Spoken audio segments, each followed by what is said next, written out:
In 1895, Mr. Eldridge boarded a quiet night train and sat across from a man no one would ever remember, a man with a trunk that seemed alive.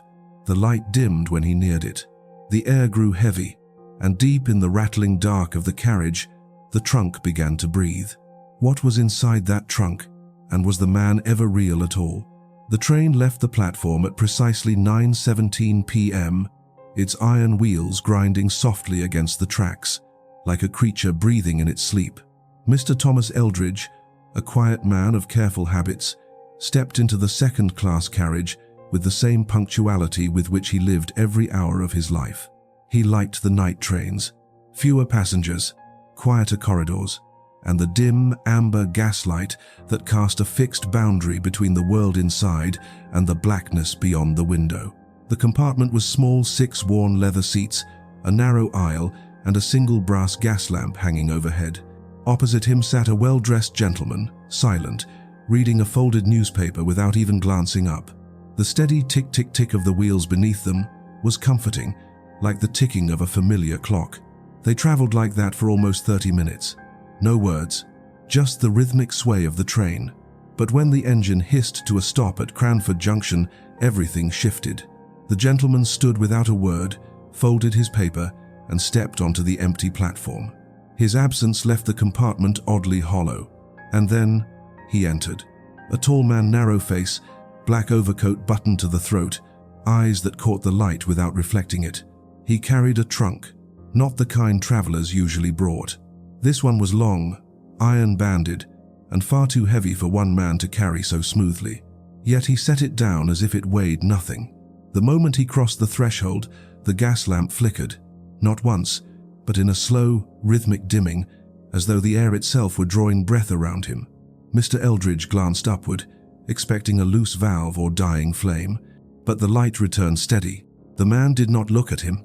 He simply lowered himself into the window seat and rested one gloved hand on the trunk. The train lurched forward again, steam curling past the glass like smoke from some distant fire.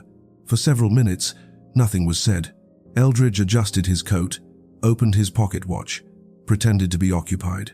But then thump, soft, muffled, from inside the trunk. Eldridge froze. The man did not react. His hand remained on the lid, fingers barely moving.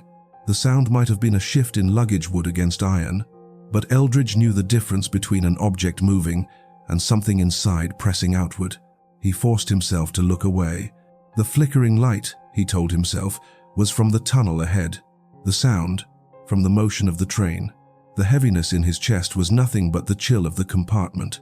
Yet when the train entered the tunnel, the gas lamp dimmed again, this time in perfect rhythm with the train's rattle.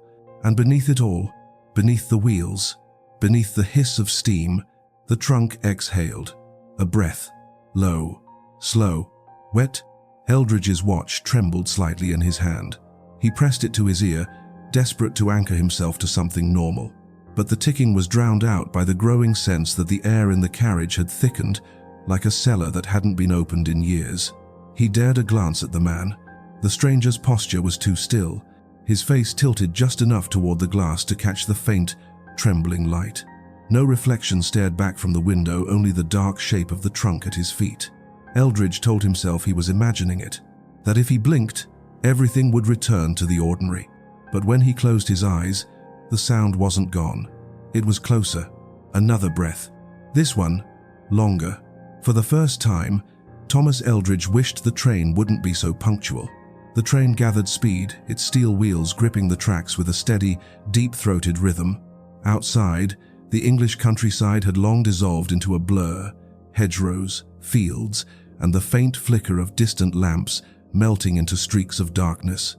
Inside the second-class carriage, the world shrank to the sound of the wheels, the stale air, and the faint hiss of the gas lamp above. The man with the trunk had not moved. Not once. His gloved hand still rested on the lid like a lock. Eldridge sat opposite, spine straight, pretending to study the fogged window, but every nerve in him was listening. Thump. A dull sound again from inside the trunk. Quicker this time. Sharper. Almost urgent. Eldridge glanced up.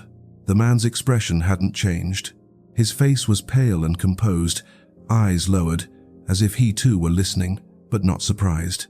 Then came the announcement, a low, distant whistle, and a subtle change in the train's motion as it began its descent into Blackford Tunnel. The tunnel was nearly 3 miles long, bored through chalk and limestone. Eldridge had passed through it many times.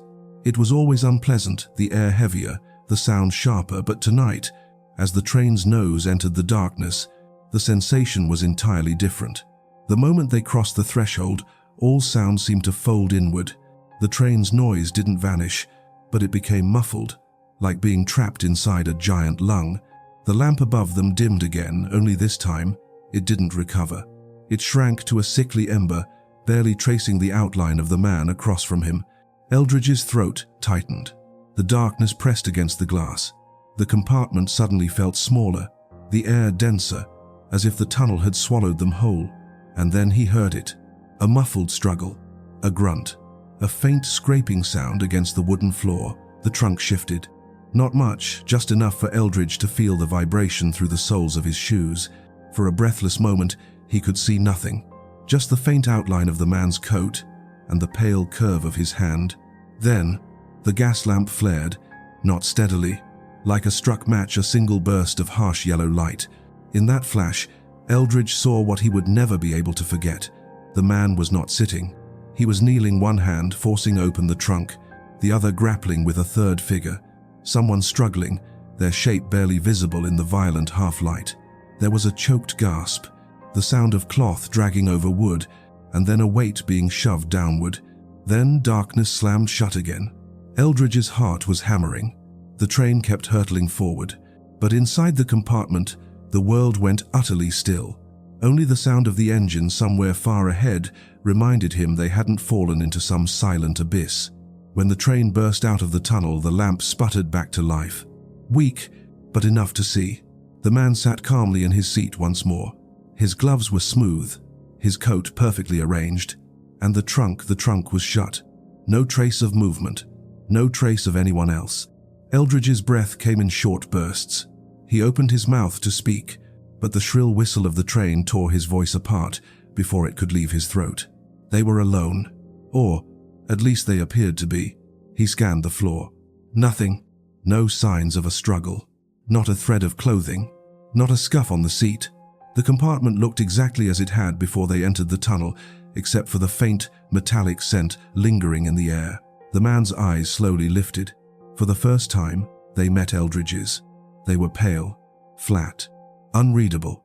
Eldridge forced himself to look away, fixing on the brass handle of the door, on the condensation forming on the window, anything but that trunk. But then thump, louder now. 1, 2, 3 beats. A rhythm. Eldridge gripped the edge of his seat. He wanted to stand, to bang on the wall, to pull the emergency cord, but they were still miles from the next station, and outside there was nothing but dark fields and cold wind. He opened his pocket watch, though he didn't remember deciding to. The second hand trembled slightly. The tick muted. Everything in the compartment felt out of sync. The man leaned back slightly as though nothing had happened. The train whistled again, a long, low note vanishing into the night. Eldridge sat frozen. There had been another person in that compartment. He was certain of it. He'd seen it, heard it, but now there was only the man and the trunk. The wheels kept their rhythm, a steady pulse beneath the carriage floor. Yet for Eldridge, time no longer moved with the train. It slowed, then stretched, like something caught between breaths. His back was stiff against the seat, his gloved hands slick with sweat. The man across from him hadn't shifted an inch since they emerged from the tunnel. The trunk, however, had. Every so often, as the train leaned into a curve, Eldridge heard it, a faint scrape, a slow roll against the floorboards, as if whatever was inside was adjusting itself. Or waking. He couldn't bear to look at it directly anymore. His instincts told him not to. Instead, he turned his head just enough to make the window beside him his ally. The countryside outside was ink black, the glass reflecting the compartment with startling clarity. He could see himself, pale and strained, see the seats, the dim lamp above, and the stranger with the trunk. For a heartbeat, everything looked as it should. Then the man shifted slightly, blocking part of the reflection, and Eldridge's reflection disappeared entirely. His breath hitched. The window now showed the compartment as if it were empty. No man, no trunk, not even himself. Just vacant rows of seats, washed in a cold grey light, like a photograph of somewhere long abandoned. He blinked. Once, twice. The image didn't change. The gas lamp overhead pulsed faintly, a slow, unnatural throb. He leaned forward, just enough to let his shoulder edge back into the reflection. Nothing. The glass still showed an empty carriage, as though he had never existed. Then, the lamp above flickered hard, a quick, violent stutter. The reflection snapped back. The man was visible again. The trunk sat between his polished boots. Eldridge saw his own pale outline reappear in the glass. The countryside outside seemed to ripple, like water. Eldridge inhaled through his nose. Iron. The air carried a faint, sharp tang of it now threading through the compartment like a thin wire. Blood or rust. He couldn't tell which. The trunk gave a soft, rhythmic shudder. Thump. The gaslight faltered. Each pulse of movement seemed to rob the lamp of strength. Eldridge turned his gaze to the man without moving his head. His face was still lowered, expression blank. But there was something different now. His breathing had slowed, almost matched to the rhythm of the trunk. Thump. Pause. Thump. It was as if man and trunk were connected. He wet his lips, heart hammering against his ribs. I should call for someone, he thought. But to open his mouth, to make a sound, felt like stepping onto ice that could splinter under him. The window caught his eye again. The reflection had changed a second time. Now, the trunk's lid in the glass wasn't shut. It was open. A sliver of something inside glistened faintly, like the moist interior of a throat catching the dim gaslight. Eldridge's real eyes darted to the trunk. It was closed, perfectly sealed. Not a latch out of place, but in the glass its lid trembled. A pale shape stirred just beneath the lip. The lamp above let out a soft pop. The flame shrank to a dying ember, turning the compartment into a half-seen world. Eldridge's pulse roared in his ears. He leaned closer, against all sense. The thing inside the trunk, or the reflection of it, rose slowly. Something smooth, something breathing. The man across from him finally moved. Not much, just a slow turn of his head toward the window, toward Eldridge. His eyes did not glow or widen. They were calm, too calm, as though he knew what Eldridge was seeing. The window image rippled again. Now there was a third shape in the reflection, a figure sitting in the corner seat where no one had been before. Head bowed, shoulders hunched, as though it had been there the entire time, only waiting for the lamp to dim. Eldridge jerked his gaze away, back to the real corner of the compartment. Empty. When he dared look at the glass again, the figure was closer, its outline clearer, its hands pale, long-fingered, rested on its knees, as if poised to rise. A low hiss escaped the trunk, like air drawn through narrow teeth. The gaslight dimmed further. The iron scent deepened. Eldridge's fingernails dug into the leather seat. His breath came in shallow, panicked bursts. But the man across from him simply lifted one finger, not at Eldridge, but at the window. A small, slow gesture, as though warning him to keep watching. The figure in the glass raised its head. It had no face, only smooth, blank skin. Eldridge's heart convulsed. He lurched back. In that instant, the gaslight flared violently, a blinding flash that burned white against the compartment walls. And just like that, it was gone. The reflection was normal again. The man, the trunk, Eldridge's pale face. No figure, but the cold metallic scent lingered, coating the air like breath against a blade. The train roared on into the night. No one stirred in the next carriage. The whistle blew somewhere ahead, distant and hollow. Eldridge sat motionless, every muscle rigid. He knew what he'd seen. And worse, he knew he hadn't been imagining it. Because on the fogged edge of the window pane, where his breath had struck the glass, a single handprint now rested. A handprint too large to be his own. And it was on the inside of the glass. The train pushed on into the flat, silent stretch beyond the Blackford fields, a place where even the wind seemed to stop listening. There would be no stations for at least an hour. No guards moving between carriages. Just the endless rhythm of steel, grinding on steel. Eldridge sat rigid, hands folded tight over his knees. The reflection in the window had returned to normal, but he could still feel the weight of the faceless figure that was not there. The handprint on the fogged glass had faded, but it had been real. That was when he heard it. Tap, A single, faint knock against wood. He held his breath. For a moment, the sound was swallowed by the train's steady rolling. Then, tap, tap, tap, tap, tap, tap. The pattern was deliberate, precise. Not the shifting of cargo, or the settling of weight. Someone or something was inside that trunk. His pulse throbbed behind his ears. Slowly, he leaned forward, counting the rhythm under his breath. The tapping repeated the same sequence, again and again. Like a message, tap, tap, tap, tap, tap, tap, tap. It was not random. It wanted to be understood. Eldridge's fingers hovered above the armrest. The air in the compartment felt denser than before, as if the tapping itself was drawing it tight. He wet his lips and lifted one hand, knuckles trembling, then rapped lightly on the wall beside him. Just once, a beat of silence. Then the trunk answered. One knock, soft but exact. Eldridge's stomach lurched. His mind searched frantically for a rational explanation. A trapped animal, hidden luggage compartment, anything. But the answer came again, this time matching the rhythm of his breath. The trunk was listening. Across from him, the man did not stir. He sat exactly as he had since the tunnel, his chin slightly lowered, hands folded in his lap.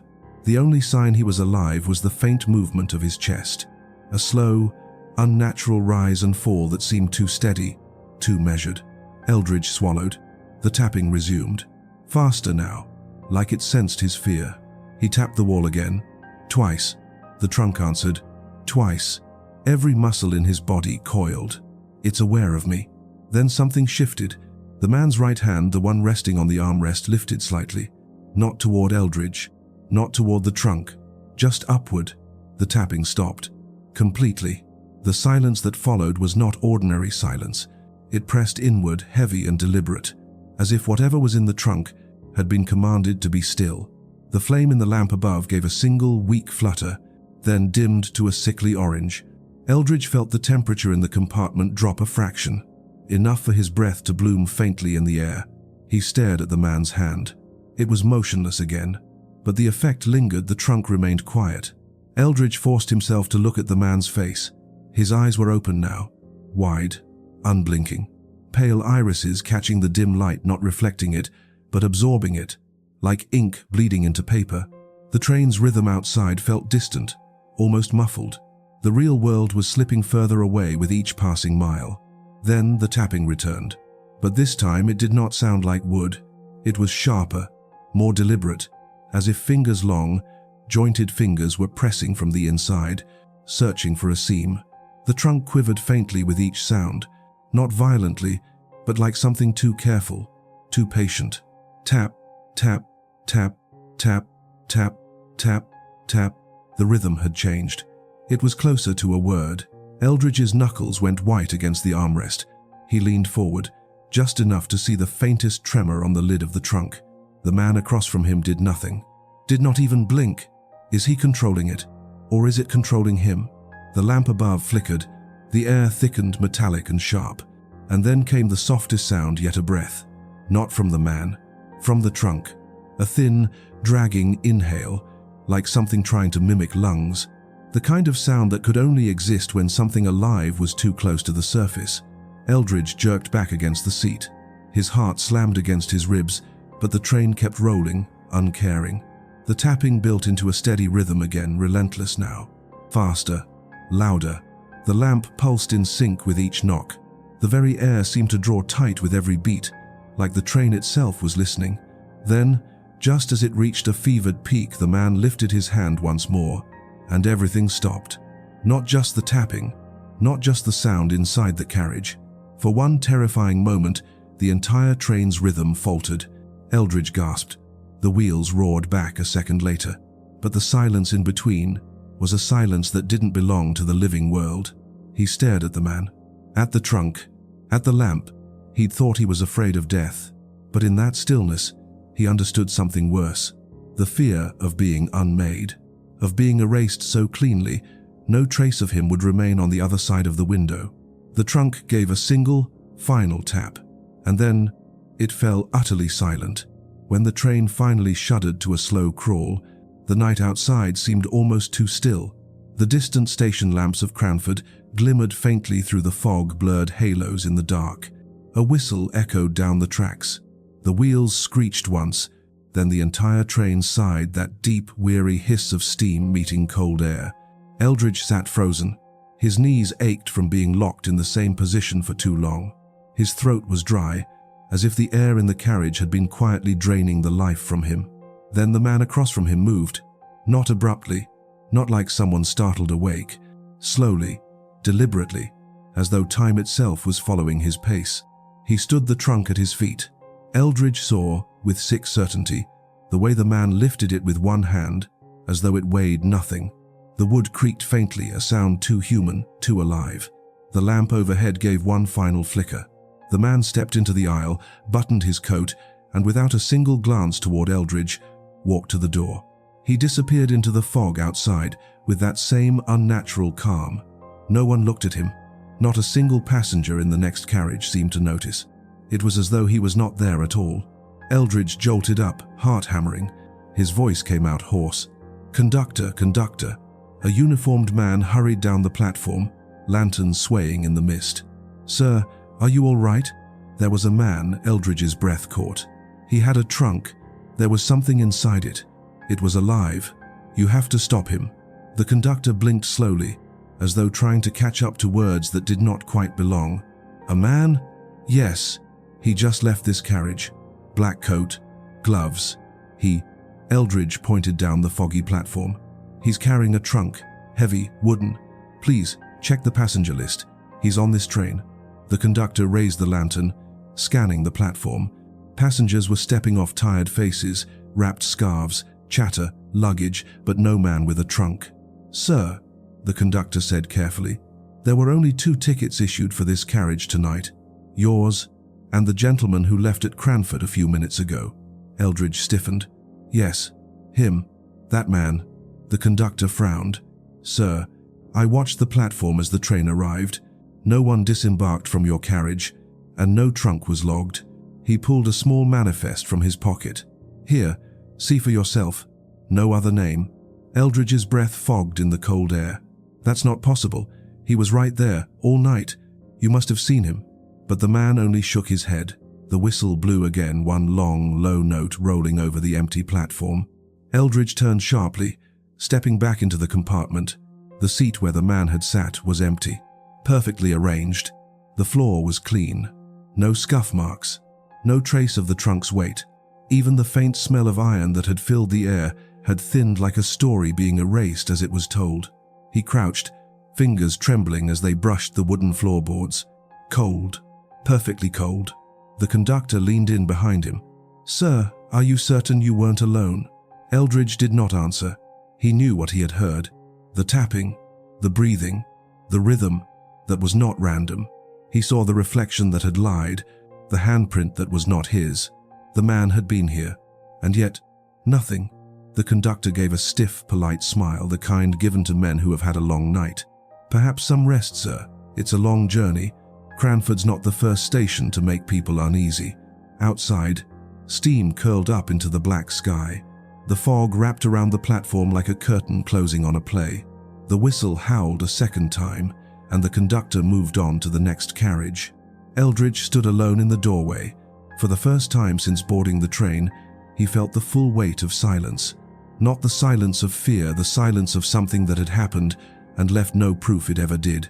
He sat back down. Slowly, the window across from him showed only his pale reflection. No faceless figure, no shifting trunk, no other passenger. But if he pressed his palm flat against the glass, he could still feel a faint warmth there, not his own. When the train pulled away from Cranford, Mr. Eldridge remained the only soul in the second-class carriage, and by morning the official records would state he had traveled alone.